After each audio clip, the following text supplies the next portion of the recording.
Welcome back to HFY Soundscape, the best channel for HFY Sci-Fi Tales. Silence is a luxury when you're a shadow.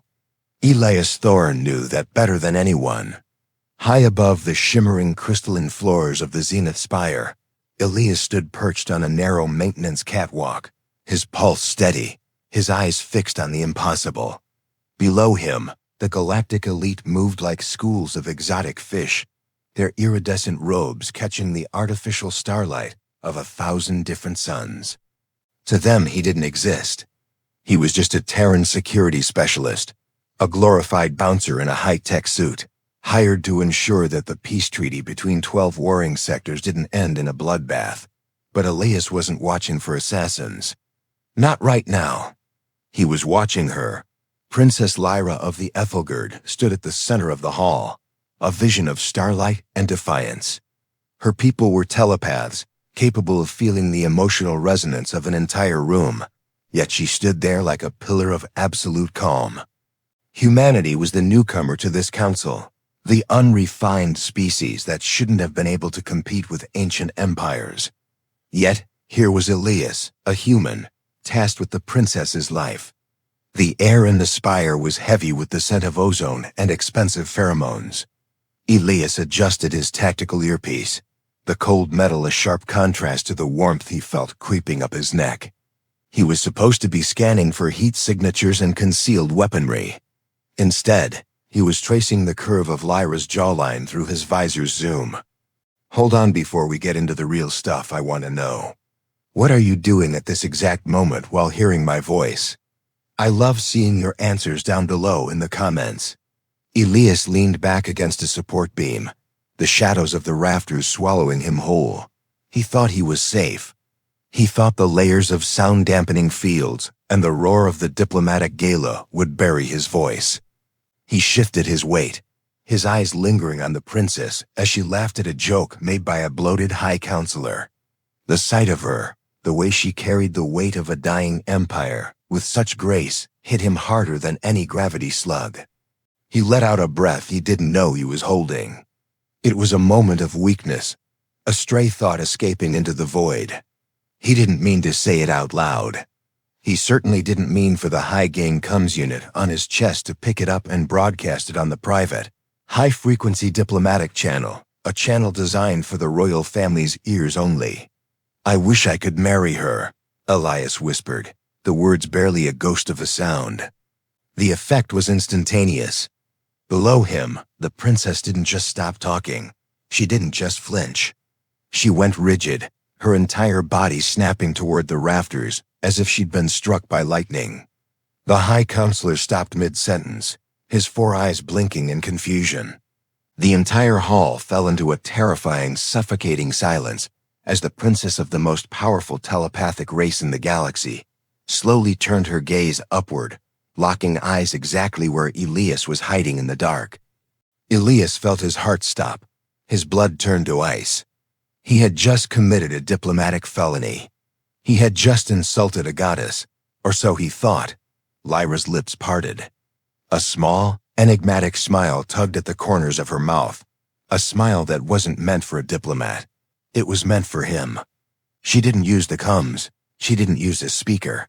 Her voice rang out through the hall, amplified by the natural acoustics of the spire and her own psychic projection, clear as a bell. I accept, she said. The silence that followed wasn't just quiet. It was the sound of a universe shifting on its axis. And then, the screaming started. The silence didn't just break. It shattered. For 3 seconds, the grand hall of the Zenith Spire felt like it had been sucked into a vacuum. Then, the high counselor's wine glass hit the floor, the chime of breaking crystal acting like a starting pistol. A roar of outrage erupted from the alien delegations. To the Aethelgard, a marriage proposal wasn't just a romantic gesture. It was a binding soul contract, a political merger that could reshape star systems. And a Terran, a lowly, unaugmented dirt walker security guard, had just claimed the hand of the most powerful psychic in the quadrant. Elias remained frozen on the catwalk, his lungs burning. He could see the royal guards below, creatures of muscle and bioluminescent scales drawing their plasma batons. They didn't know where the voice had come from yet, but they knew it was human. The Terran frequency was distinct, and the mistake was glowing like a flare in the dark. "Identify yourself," the lead justiciar bellowed, his voice vibrating through the floorboards. "Reveal the assassin who dares mock the crown." Elias's fingers hovered over his cloaking device. He could run. He could disappear into the ventilation shafts and be off-planet before the first dropship launched. But then he looked at Lyra. She hadn't moved. She was still looking up, staring directly through the shadows at the exact spot where he stood. She wasn't angry. She wasn't offended. There was a spark in her eyes, a spark of something humans knew very well, but the Aethelgard had long forgotten. Mischief. "I am no assassin," Elias's voice cracked over the speakers, but he steadied it. If he was going down, he was going down with the legendary Terran stubbornness. He stepped out from the shadows, the spotlights of the hall automatically tracking his movement. He stood on the edge of the narrow metal beam, 600 feet above the floor, looking down at the sea of hostile faces. "I am Elias Thorne. Security Liaison, Earth Alliance." A chorus of mocking laughter and hissed threats rose from the crowd. "A guard," a diplomat sneered. "A monkey in a suit thinks he can claim a daughter of the stars?" The lead justiciar raised his weapon, the tip glowing with lethal blue energy. "For this insult to the princess's honor, your life is forfeit, human. Descend and accept your execution." Elias felt the familiar hum of a Terran-grade pulse pistol against his thigh. He was outnumbered 10,000 to 1. He looked at the princess one last time, expecting to see her regret. Instead, Lyra stepped forward, her silk robes flowing like liquid moonlight. She raised a hand, and the room went cold. A wave of psychic pressure washed over the hall, heavy enough to make the sturdiest aliens drop to their knees. "The justiciar is mistaken," Lyra said, her voice echoing with a power that made the transparent alloy walls vibrate. "He did not insult my honor. In the ancient laws of the Aethelgard, a heart spoken truly in the silence of the Great Hall is a heart that cannot be ignored. He made an offer. I have accepted. By the old code, Elias Thorne is now a protected ward of the royal house." The justiciar's jaw dropped. "Your Highness, you cannot be serious. He is a primate. His DNA is a chaotic mess. This would invalidate our treaty with the Hegemony." Lyra turned her gaze to the justiciar, and the air around him began to shimmer with heat. "Are you questioning the princess's choice, justiciar? Are you suggesting my mind is too weak to recognize its own match?" The alien backed away, his scales turning a dull, fearful gray, but Elias knew this wasn't over. He saw the way the other ambassadors were whispering into their wristcombs. He saw the shifting of the heavy armored guards at the exits. Lyra had saved his life for a moment, but she had also just painted a target on his back that could be seen from the next galaxy over. Suddenly, a red light began to strobe across the ceiling. An emergency klaxon wailed, drowning out the confusion. "Breach!" A voice screamed over the internal comms. "The Hegemony fleet has just exited warp within the atmosphere. They're targeting the spire." The floor tilted violently as a massive explosion rocked the base of the tower. Elias lost his footing on the catwalk. As he tumbled into the open air, falling toward the chaos below, he saw the ceiling of the spire disintegrate. A Hegemony boarding craft was smashing through the glass, its serrated hull aimed directly for the princess. Gravity is a cruel mistress, but humans have spent centuries learning how to spit in her eye. As Elias plummeted through the smoke-filled air of the Grand Hall, the world slowed down. Most species would have panicked, their minds shutting down as the floor rushed up to meet them. But Elias was Terran, and Terrans were built for chaos. With a practiced snap of his wrist, he fired his magnetic grappling line. The high tensile wire hissed through the air, anchoring onto a decorative stone pillar just feet from where Princess Lyra stood. Elias swung through the air in a lethal arc, his boots slamming into a Hegemony boarding drone that had just breached the perimeter. The impact crushed the machine's chassis, sending it spiraling into the abyss below. He landed in a crouch right in front of the princess, his pulse pistol drawn and humming. The lowly guard was gone. In his place stood a predator protecting his own. "You have a very strange way of courting a lady, Elias Thorne," Lyra said, her voice remarkably calm despite the ceiling raining shards of alloy around them. "I'm more of a dinner and a movie guy usually," Elias grunted, his eyes scanning the breach. "But I think we missed the appetizers." The Hegemony boarding craft, a jagged obsidian vessel, groaned as its ramp hissed open. Out poured the Iron Scribe's elite shock troops known for their total lack of empathy and their heavy, vacuum-rated armor. They weren't here to negotiate. They were here to ensure that the union between a human and an Aethelgard never saw the light of a second day. The Hegemony couldn't risk the diplomatic shift. A human Aethelgard alliance would tip the scales of power forever. "The princess is the objective," the lead scribe roared, his voice modulated into a terrifying metallic growl. "Kill the Terran, capture the girl." The royal guards were in disarray, their telepathic links scrambled by the Hegemony's dampening fields. But Elias didn't rely on telepathy. He relied on lead and kinetic energy, the old-fashioned human way. He stepped in front of Lyra, his feet planted wide. "Get behind me," Elias ordered. "I am a princess of the Aethelgard," she protested, though she moved where he directed. "I do not hide. Today you're a bride-to-be," Elias shot back, his pistol barking as he sent a burst of plasma into the lead scribe's visor. "And in my culture, the groom handles the wedding crashers." The hall became a nightmare of flickering lights and screaming energy. The Iron Scribes moved with mechanical precision, but they weren't prepared for the sheer aggression of a human defending his heart. Elias moved like a blur, using the environment to his advantage. He kicked over a heavy banquet table, creating cover, and tossed a gravity grenade that sent 3 attackers floating helplessly toward the ceiling. But for every one he dropped, 2 more took their place. The dampening field was growing stronger, and Lyra let out a sharp cry of pain, clutching her temples.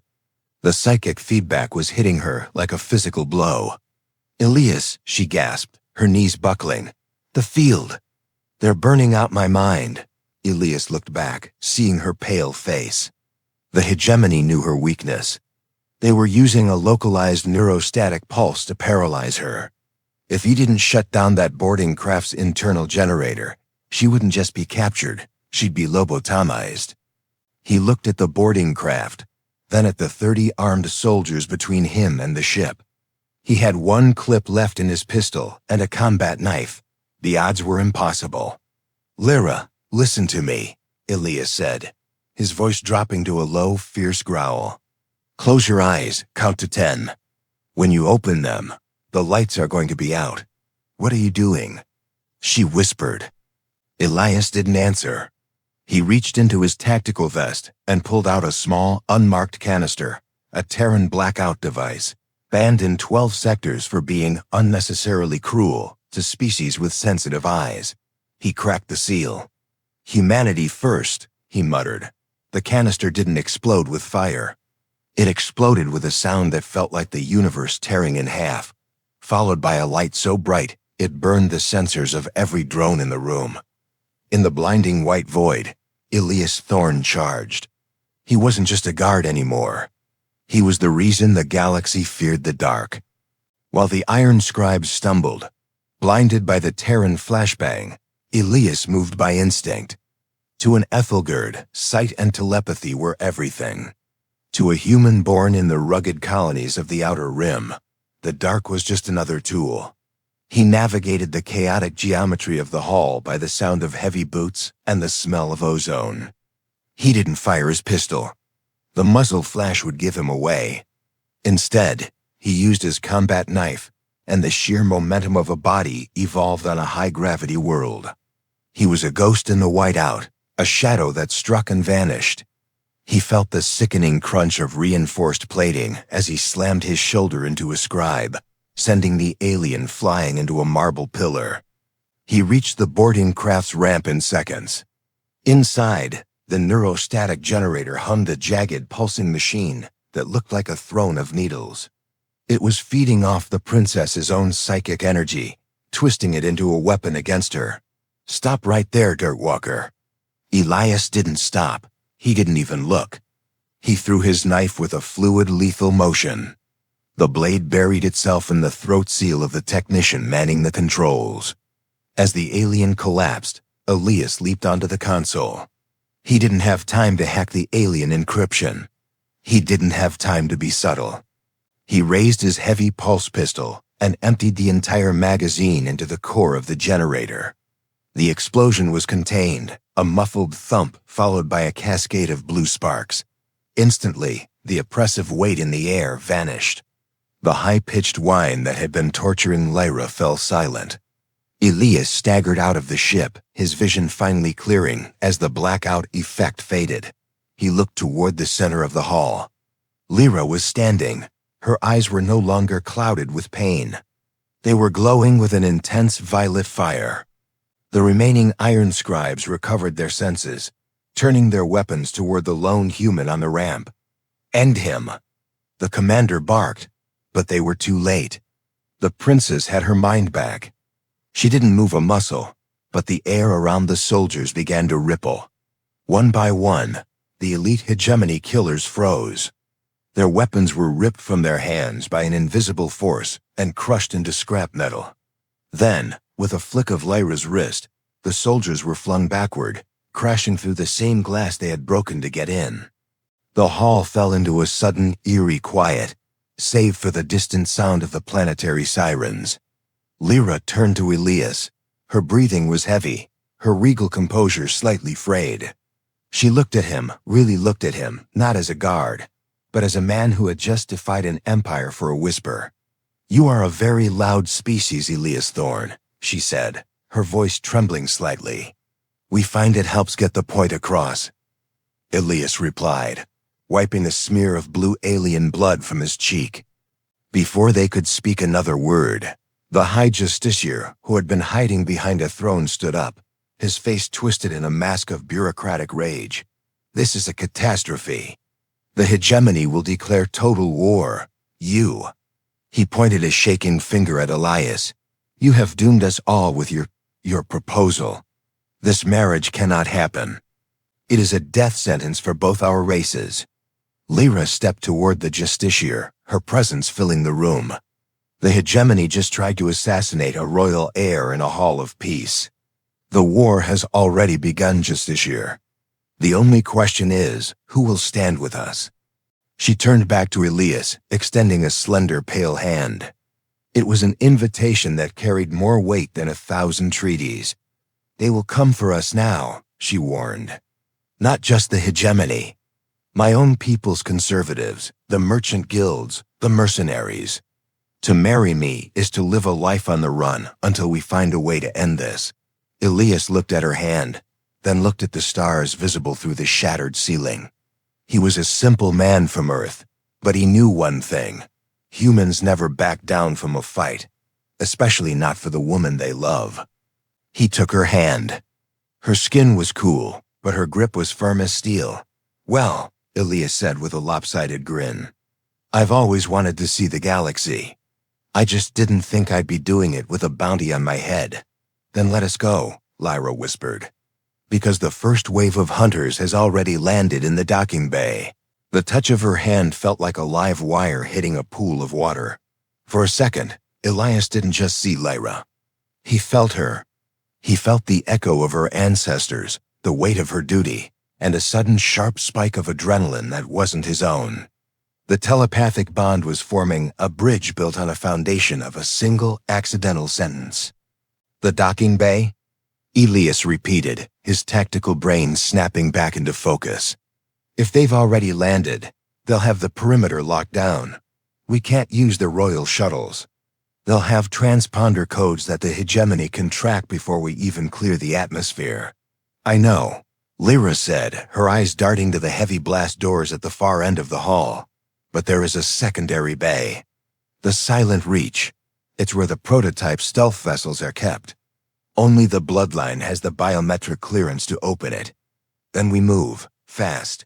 Elias grabbed a fallen pulse rifle from a downed scribe, checking the charge pack. Full.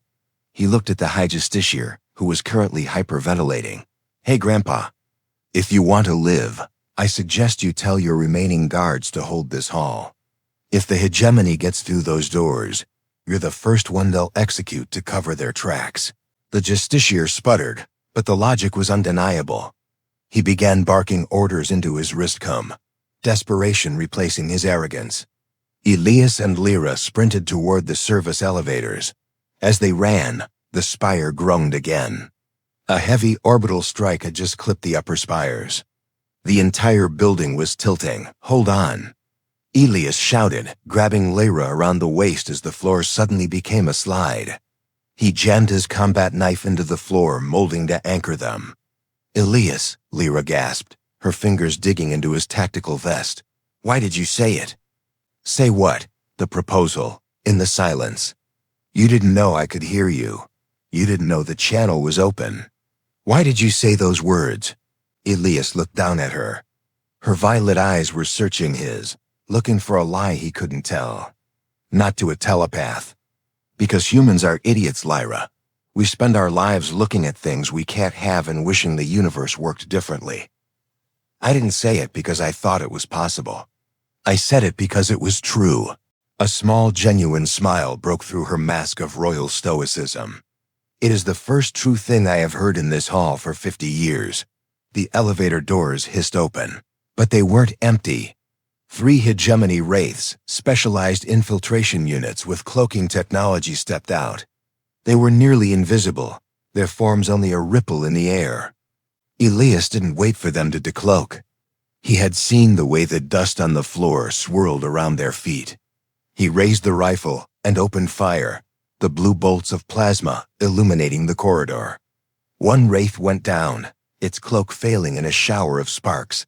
The other 2 vanished. Lyra, tell me where they are. Elias yelled, back to back with her. Left, high. She screamed. Elias pivoted, firing blindly into the ceiling.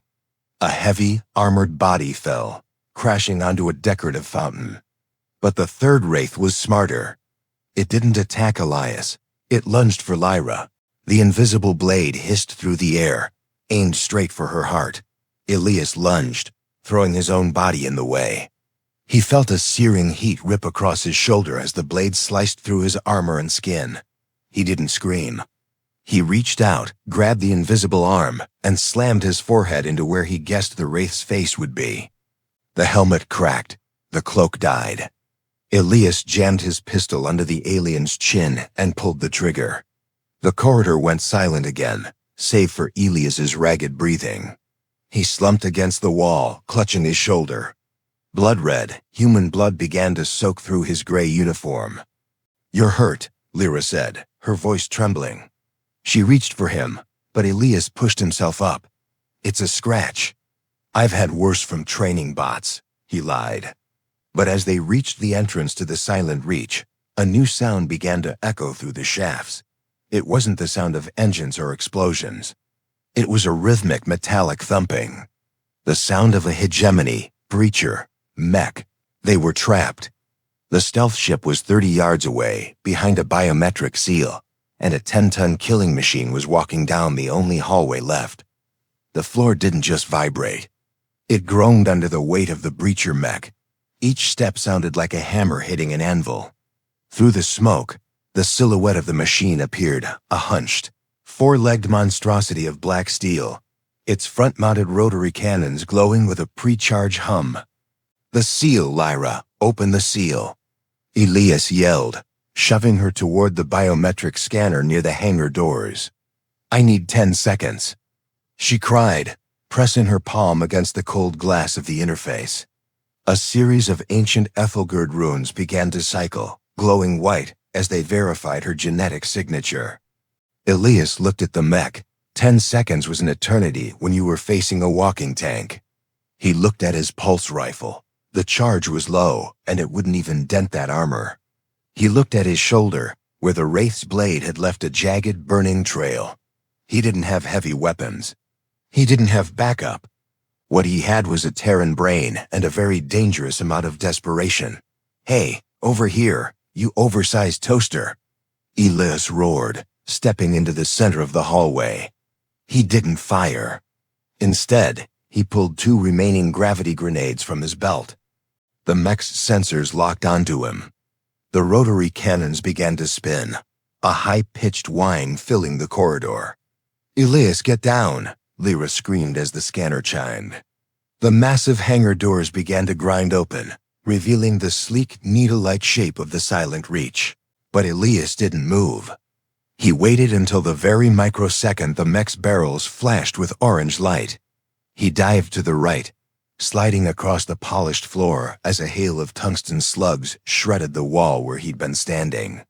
As he slid, he tossed the gravity grenades not at the mech, but at the ceiling directly above it. The grenades detonated. For a heartbeat, gravity didn't pull down, it pulled up. The 3-ton decorative crystal chandelier above the mech was ripped from its mountings, but it didn't fall. It was sucked upward with violent force. Then, the grenades burned out. Gravity returned with a vengeance. The massive crystal structure, weighing several tons, crashed down directly onto the mech's head. The machine's legs buckled, the metal screeching as its primary sensor array was crushed into the floor. The rotary cannons fired wildly into the ground, sparking a fire that quickly began to consume the hallway. "Go! Go!" Elias scrambled to his feet, grabbing Lyra by the arm and dragging her through the closing hangar doors, just as the mech's internal power core began to melt down. They tumbled into the cockpit of the Silent Reach. The ship was a masterpiece of Aethelgard engineering, no buttons, just shimmering pools of liquid interface that responded to thought and touch. "Can you fly this thing?" Elias asked, slamming the airlock shut. "It's keyed to my neural pattern," Lyra said, her fingers dancing through the liquid console. The ship hummed to life, a low vibration that felt like a purr. But Elias, the hangar doors are shielded. Even this ship can't punch through them if they're locked from the outside. Elias looked at the external monitors. The Hegemony wasn't stupid. They had triggered the hangar's emergency lockdown. Outside, the mech had exploded, and the fire was spreading, but the heavy blast shields were sealed tight. "Then we don't go through them," Elias said, pointing to the navigation chart. "The Zenith Spire is built over a thermal exhaust lake. There's a wastegate at the bottom of this shaft. If we drop the ship straight down, we can exit through the cooling tunnels.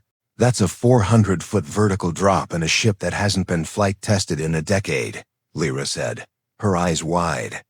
"If the thrusters don't kick in, we'll be a stain on the bottom of the spire." "Better a stain than a prisoner," Elias replied, his hand resting over hers on the console.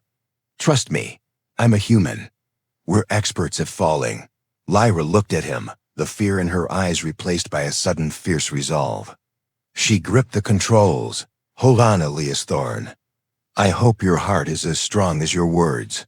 The floor beneath the ship vanished as she triggered the release. The Silent Reach plummeted into the dark, the scream of the wind the only sound as they raced toward the boiling thermal lake below. The sensation of falling wasn't just a drop. It was a physical weight crushing Elias into his seat. The Silent Reach wasn't falling like a stone. It was falling like a bullet. Outside the viewport, the ribbed walls of the thermal shaft blurred into a gray smear of speed and shadow. "Thrusters at 30%. Lyra shouted over the roar of the atmospheric friction. Her hands were submerged in the liquid interface, her veins glowing with a soft violet light as she forced her mind to merge with the ship's computer. "The cooling tunnels are coming up. Elias, I can't stabilize the pitch." "Don't stabilize it. Use the momentum," Elias yelled, his eyes glued to the proximity sensors. "Wait for the pressure flare. When the air hits the water surface below, it's going to kick back. Use that bounce to pivot into the tunnel." It was a maneuver that would have made a seasoned pilot's blood run cold. They were using the compressed air at the bottom of the shaft as a literal trampoline. "Now," Elias roared. Lyra slammed her mental commands into the ship. The silent Reach groaned, its sleek wings groaning under the G-force. The ship hit the air cushion at the bottom of the shaft with a bone-jarring thud. For a second, Elias saw nothing but white mist and orange sparks. Then, the ship lurched forward, its nose dipping into a dark, narrow tunnel, just as a massive fireball from the collapsing spire chased them into the hole. The ship roared through the cooling tunnels, the walls missing their wings by mere inches. Then, with one final burst of speed, they shot out of the side of the mountain, soaring over the glowing, bioluminescent oceans of the capital planet. "We're out," Lyra gasped, her head falling back against the headrest. Her face was drenched in sweat, her psychic energy spent. "We actually made it out. Don't break out the champagne yet," Elias said, pointing to the ship's long-range scanners. The sky above them wasn't empty. The Hegemony blockade had moved into low orbit. Massive, city-sized carriers were hanging in the clouds like predatory birds, their underside batteries firing down at the city below. And right behind them, 3 high-speed interceptors had already broken formation. They had seen the silent Reach exit the tunnel. "They're painting us with target locks," Elias muttered, his fingers flying over the secondary tactical display. "Lyra, can this thing go invisible, or was silent just a cool marketing name?" "It has a phase shifter," she said, struggling to sit up. "But it requires a steady psychic anchor to maintain the cloak. I don't know if I have enough left, Elias. My mind feels like it's been scraped with glass." Elias looked at the interceptors closing in. They were seconds away from being within firing range. He looked at the liquid interface, the shimmering pool of nanites that connected the pilot to the ship. "Can a human anchor it?" he asked. Lyra looked at him in horror. "Elias, no. Our ships are built for telepaths. If a non-telepathic mind tries to bridge with an Aethelgard core, the feedback could burn your nervous system out." "I've got a pretty thick skull," Elias said, reaching for the interface. "Tell me what to do." "Elias, stop. You don't understand the risk." "I understand that if those interceptors fire, we're dead anyway," he snapped, his gaze softening as he looked at her. "You saved me in that hall. Let me return the favor." "How do I link up?" Lyra hesitated, her lip trembling. "Place your hands in the pool. Don't try to control the ship. Just think of a single memory, something quiet, something that anchors you to who you are. The ship will use that resonance to mask our signature." Elias didn't hesitate. He plunged his hands into the shimmering liquid. At first, there was nothing but cold. Then, a white-hot spike of agony shot up his arms and exploded behind his eyes. He screamed, his back arching as the ship's eye began to claw through his memories, looking for a frequency it could use. He saw his home on the colony ship. He saw the red dust of Mars. He saw the first time he'd seen a star map as a child. But the ship pushed deeper, looking for something stronger, something more primal. And then, he saw Lyra, not the princess, just the woman standing in the hall, looking at him with a smile that said she finally felt seen. "I've got it," Elias gasped, his vision turning red. "I've got it." On the external monitors, the silent Reach began to shimmer. It didn't just disappear. It faded into the background radiation of the planet itself. The Hegemony interceptors flew right past them, their sensors baffled by the sudden ghost in the machine. But inside the cockpit, Elias was shaking. His nose began to bleed, and the light in his eyes was fading. "Elias!" Lyra cried, catching him as he slumped forward, his hands still submerged in the glowing pool. "Break the link! They're gone! Break the link!" Elias couldn't hear her. He was trapped in a loop of his own heartbeat, the ship feeding off his very soul to keep them hidden. The world was a blur of static and violet fire. Elias could feel his thoughts being peeled away like layers of an onion. The ship's core was a hungry god, and it was devouring his memories to fuel the cloak.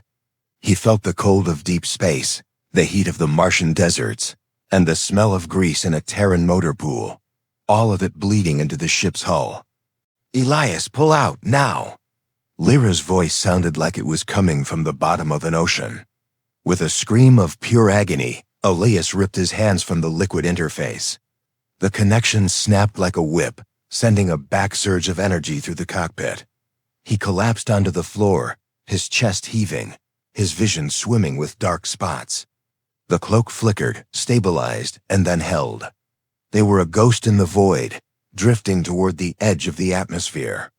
Lyra was over him in an instant, her hands glowing with a soft healing warmth as she pressed them to his temples. The jagged pain in his head began to recede, replaced by a dull, throbbing ache. "You idiot," she whispered, her voice thick with emotion. "You could have been erased. You almost gave everything. Had to keep the wedding." "On track," Elias wheezed, a weak grin touching his bloody lips. He looked up at her, and for the first time, he saw a tear track through the dust on her cheek. An Aethelgard Princess crying for a human guard. If the High Council could see them now, they'd have a collective stroke. "We're clear of the immediate blockade," Lyra said, helping him back into a seat. "But the phase shifter is damaged. We can't stay invisible forever. And the Hegemony has put a shatter pulse on the jump gates. If we try to warp out of the system, they'll track our exit trajectory and meet us on the other side with a fleet." Elias wiped his face with his sleeve. "Then we don't use the gates. How much sublight fuel do we have?" "Enough to reach the asteroid belt in the Vesper sector," she replied, checking the readouts. "But that's a graveyard. Nobody goes there. The magnetic interference is so high it fries most navigation computers." "Exactly," Elias said, his tactical mind reassembling itself. "Humans have a saying, if you want to hide, go where the light doesn't shine. The Vesper belt is full of iron-rich ore. It'll mask our heat signature better than any cloak. And I know a guy." Lyra tilted her head. "A guy in a forbidden asteroid belt? Ex-Terran Navy. Runs a deep space salvage op out of an old mining station called the Rusty Nail. He doesn't ask questions, and he owes me a favor from the Proxima skirmishes. If we can get there, we can refit the ship and plan our next move." Lyra looked out at the stars. The Hegemony carriers were still visible, tiny specks of lethal light against the darkness. "The Vesper belt it is, but Elias, the next move isn't just about us anymore. By accepting your proposal, I triggered a succession protocol. My father, the king. He's going to be under immense pressure to disavow me. Or worse. We'll cross that bridge when we get to it," Elias promised. "Right now, we just need to survive the next 10 hours. As they turned the ship toward the dark expanse of the Vesper sector, a blinking red light appeared on the long-range comms. It wasn't a military signal. It was a private encrypted burst from the Zenith Spire. Elias opened it. A grainy holographic projection flickered into life in the center of the cockpit. It was the High Justiciar.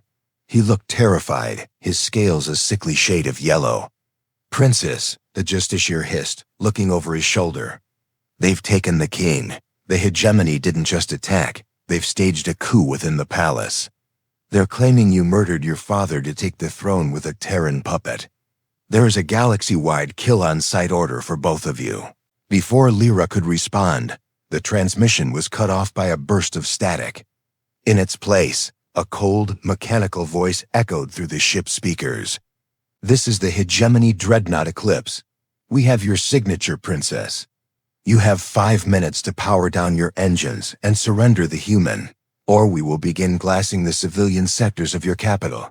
Elias looked at Lyra. The choice was impossible. Stay hidden and watch her world burn, or surrender and face execution. "They're bluffing," Elias whispered, though he didn't sound sure. "The Hegemony doesn't bluff," Lyra said, her face turning as cold as the void outside. "They're going to kill them all, Elias, because of me." The weight of the ultimatum pressed down on the cockpit like the gravity of a dying star. Lyra's hands hovered over the controls, her fingers trembling.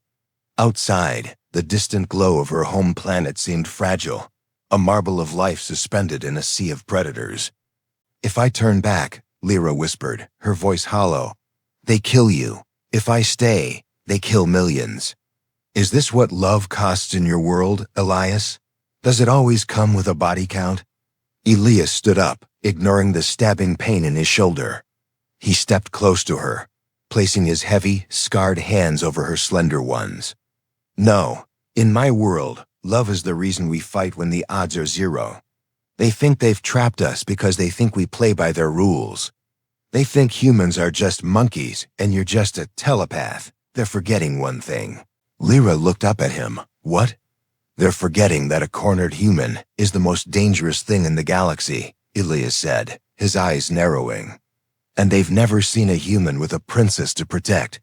We're not surrendering. And we're not letting them touch that planet. But how? One ship against a dreadnought? We don't fight the dreadnought, Elias said, a dark spark of Terran ingenuity lighting up his face. We fight their arrogance. That shatter pulse they're using to lock the jump gates? It works by creating a localized gravity well. It's basically a leash.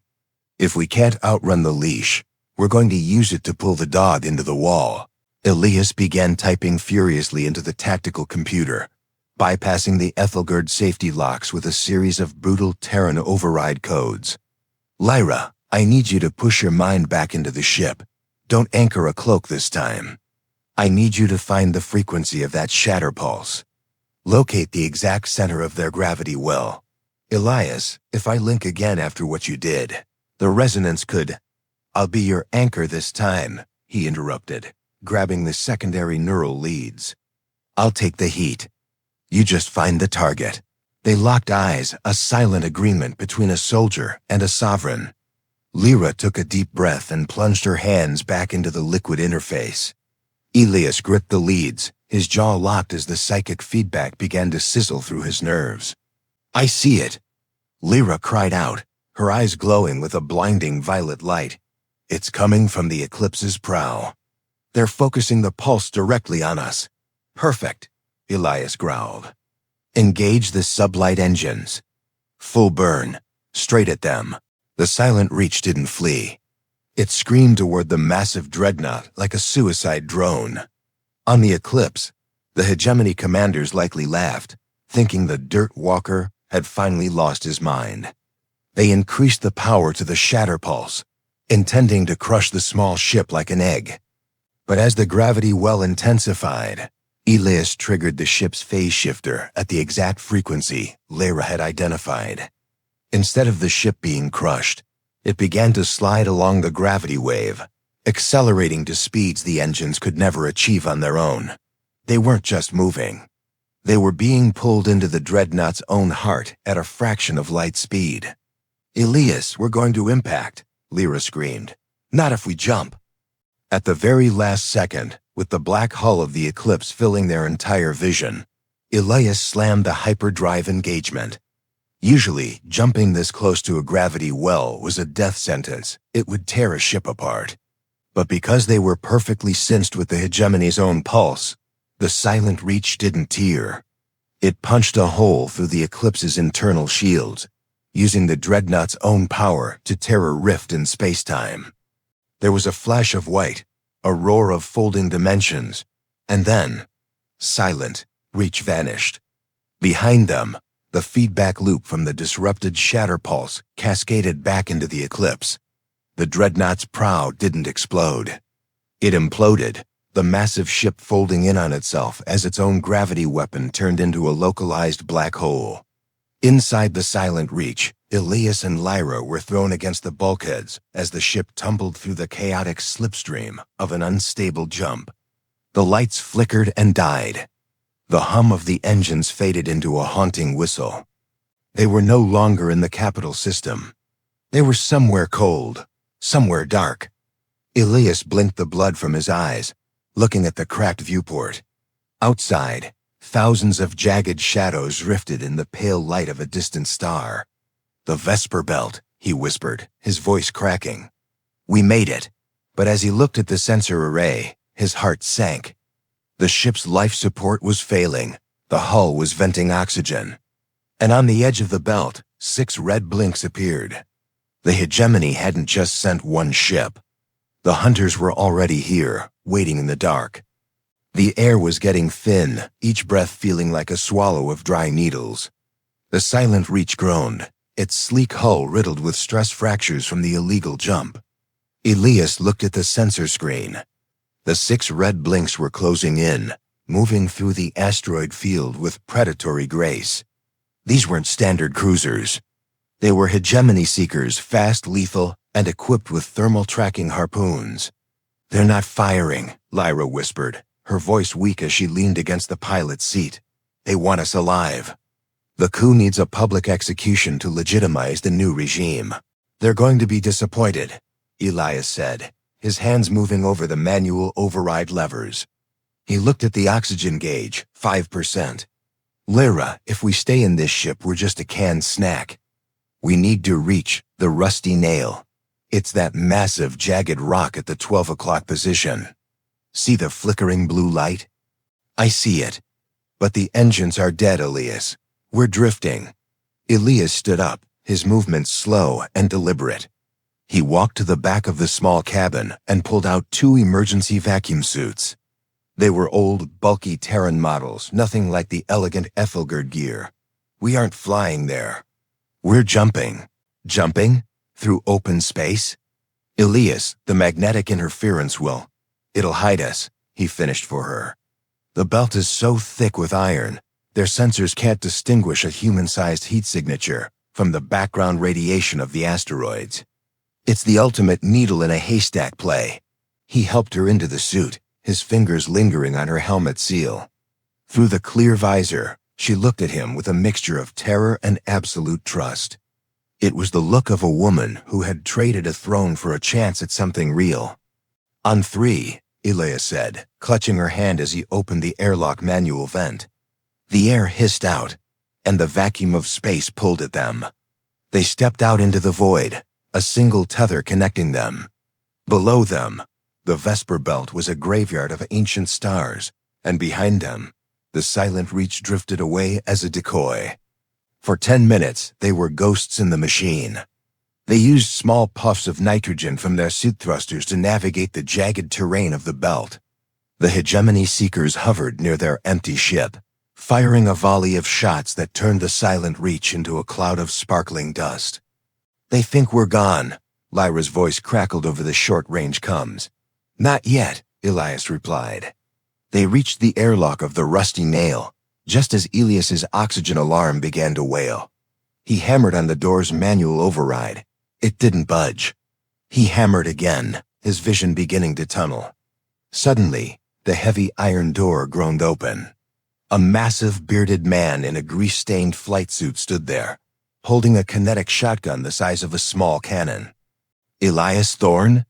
The man boomed, his voice echoing through the comlink. "You're 3 years late for that beer you owe me, kid. And who's the lady?" "She's my wife," Elias wheezed, collapsing into the pressurized hallway as the air flooded in. "Or, she's going to be.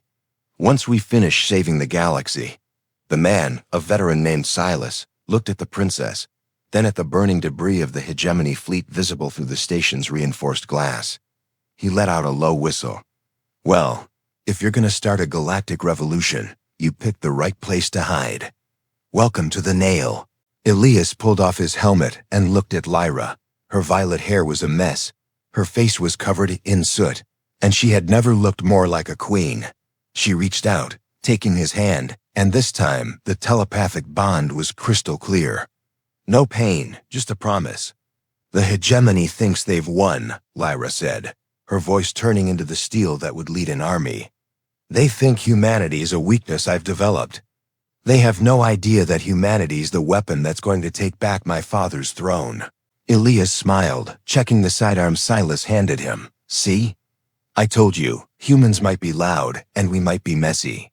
But when we say I accept, we mean it for life." The camera pans out from the tiny mining station, hidden deep within the impenetrable Vesper Belt. Across the galaxy, the sparks of rebellion were already beginning to fly, ignited by a single whisper in a silent hall. The princess and the guard had escaped the dark, but the real fire was just beginning. If you enjoyed this journey through the stars and the power of a human heart, don't forget to hit that like button and share this video with your fellow space travelers. It really helps the channel grow. And if you want more stories about why humanity is the most unpredictable force in the universe, make sure to subscribe to HFY Scape and turn on that notification bell. I'll see you in the next one.